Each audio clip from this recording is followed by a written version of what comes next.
माँ और भाई का 13वां संस्कार किया। 13वां संस्कार जानते हैं ना। उसके बाद जो है रह रहा है, शाम का वक्त है, धुंधकारी जैसे पहली अवस्था में था उसी अवस्था में प्रकट हो गया। जैसे पहले था उसका भाई आ गया और कहा भैया हमने बहुत दुष्कर्म किया जिसका प्रायश्चित मैं भोग रहा हूँ। बोले मेरी आत्मा को शांति नहीं मिल रही है।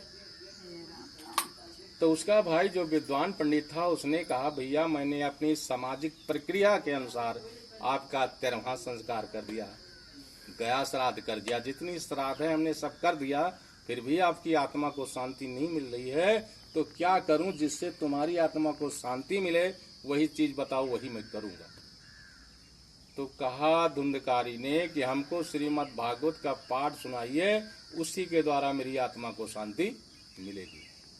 तो कहा ठीक है, मैं आपको श्रीमद् भागवत का पाठ सुनाऊंगा। श्रीमद् भागवत अकेले नहीं हो सकती, उसमें 2-3 पंडित लगते हैं ना। उसने पंडितों की सलाह से श्रीमद् भागवत का अनुष्ठान लेने के लिए उद्यत हो गया, तैयार हो गया। पंडितों की सलाह से श्रीमद् भागवत का पहल दिन अनुष्ठान ले लिया।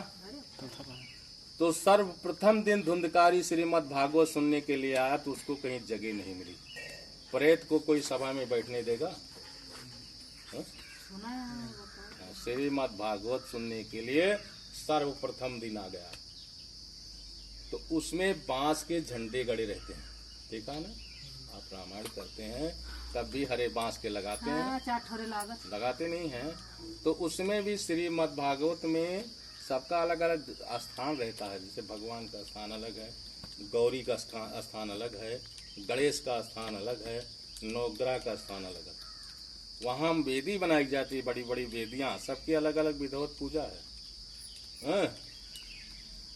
तो उसमें बांस गड़ा था, बांस में सुराग था, समा गया उसमें। कहीं सब यही मुकाम सबसे बढ़िया है और यह मुकाम से हमका केवल देख न पाए,